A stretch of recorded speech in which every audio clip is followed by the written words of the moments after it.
Hey guys, Trevor Chikuti here from SpineWise, and I want to talk to you today about what actually happens when you feel like your spine is out of place. Like, what actually happens when you get that tightness, and what actually happens to make you need an adjustment.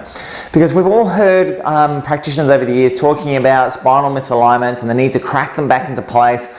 We've heard of chiropractors talk about vertebral subluxation complexes and all these type of things where spines go out of place and slip discs and all this kind of stuff. But is this really what is actually happening?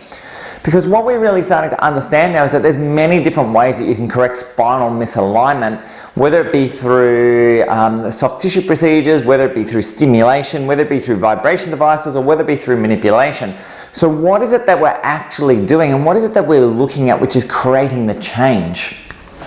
So I want to give you a bit of an insight as to what is actually occurring and what we're starting to understand as a science about this process, and I'm going to try and really dumb it down a little bit and keep it really simple for you so you can understand it.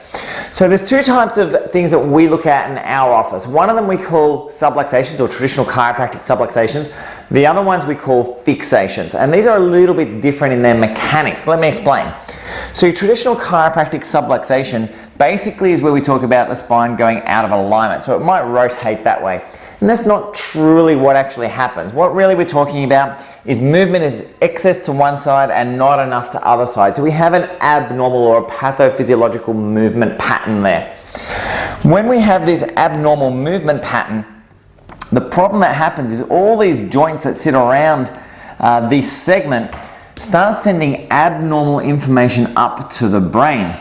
When it gets this abnormal information up to the brain itself doesn't process this correctly, doesn't get a good understanding of what the environment is down that level, and as a result starts sending abnormal information. I'll go different color here. Starts sending this abnormal information back down to this area, and that can lead to changes in muscle function on either side of the spine. And as you get changes in muscle function, that then leads to that area becoming further dysfunctional.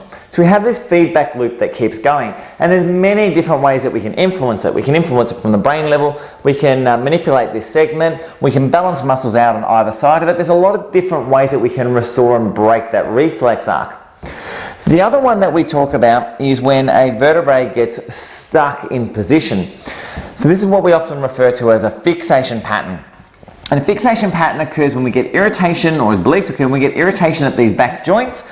The result of that is we get localized muscular spasm, which comes through this area here and it kind of locks the vertebrae into place and doesn't allow it to move. And this is something that people we see often feel when they come into this middle back area, when they just feel like someone needs to push on their back and unlock it, when they feel like they've got to move and just click their own back.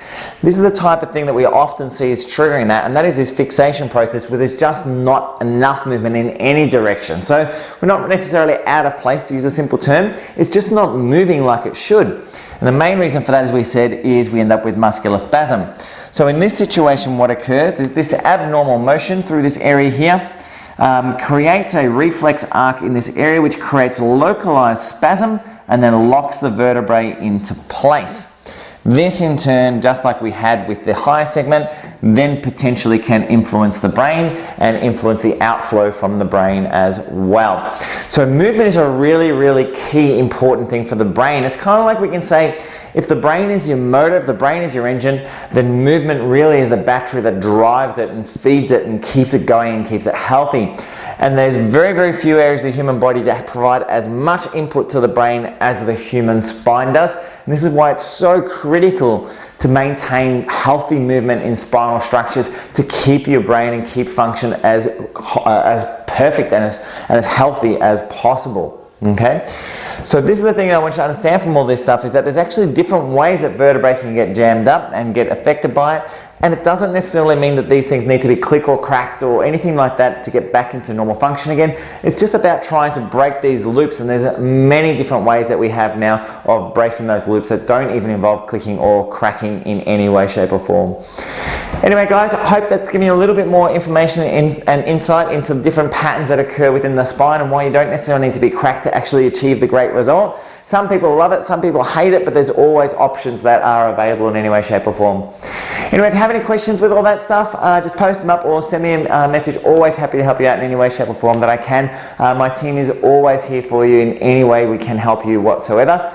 But in the meantime, check through our video section. There's a whole lot of videos we've got together now in our Facebook page for you that on a whole range of topics, including these type of things. So have a look through. If you have any questions, send them to me. Otherwise, I shall catch you in the next vid. Bye for now.